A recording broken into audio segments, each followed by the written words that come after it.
Hey everybody, welcome back to my channel.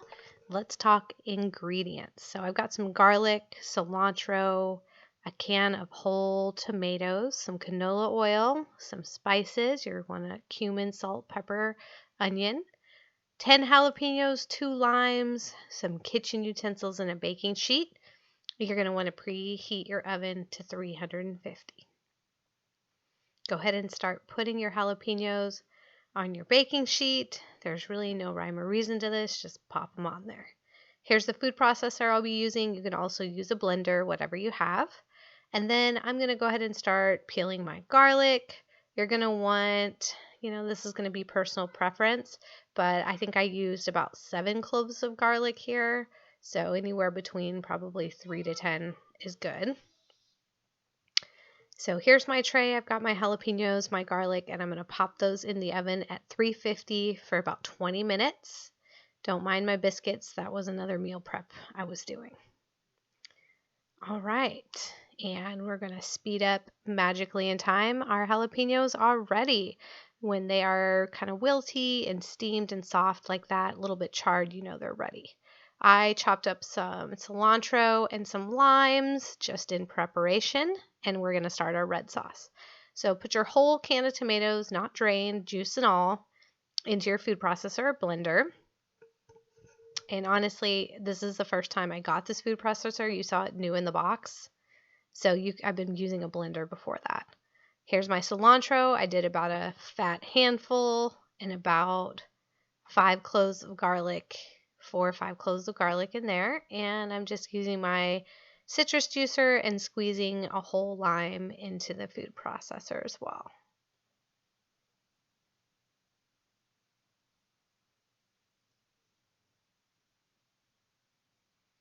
Now, time for our seasonings. Now, again, this is going to be personal preference. I just kind of dump some in there. I've got onion powder, some cumin, salt. I thought this needed lots of salt, so I went ham on that. And, of course, some black pepper. Go ahead and throw your seasonings in there. Don't mind the lights going off and on. The power kept going out while I was filming it. And then once your jalapenos are roasted, I cut open and seeded some. I'm using 2 jalapenos with the seeds removed that have been freshly roasted. And then you're just going to blend it up in your blender. I like mine very blended, so I went a few turns on this one. If you like a chunkier salsa, don't go for too long. Just keep checking it until it gets the consistency you like. And then here's the consistency mine was at. A little bit of chunk to it, but a pretty smooth salsa. So here's our red restaurant salsa. That was easy, right? And it is amazing and delicious.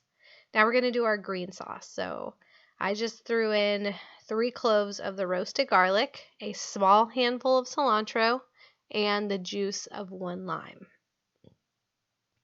Now for our jalapenos. I'm going to do 8 jalapenos. I'm chopping them in half, using a knife to scrape the seeds out and throwing them in there one by one. So this is just a better view to show you how I cut open my jalapenos using tongs and a knife to take the seeds out without ever touching them with my hands. Because if you made that mistake, you know.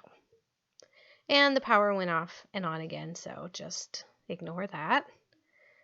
Clean up your jalapenos, throw those in one by one, and then add your seasonings. I just put a little salt in there, and now I'm blending it together. I'm going to throw about half a cup of water in there, and then we're doing a cup of canola oil. I know this sounds weird, but that's what gives it the creaminess. So you'll notice as I put that oil in there, it starts to change to that lighter shade of green. The oil is what is going to give it that creaminess, that thick, rich texture. So I'm just going to continue to blend mine in the food processor as much as I can and get it as thin and coming together as emulsified as possible. If you want it to be super creamy, you're gonna need an emulsion blender. That's what I'm using here. I got this for 20 bucks at Walmart. Then I'm just using that to emulsify to bring it all together to one consistency. And there we have it. There's your taco truck jalapeno green sauce, and it is amazing to die for. Look at that. Oh, so good. Thank you all for watching. Don't forget to subscribe and check out some of my other recipes. See you in the next one. Bye.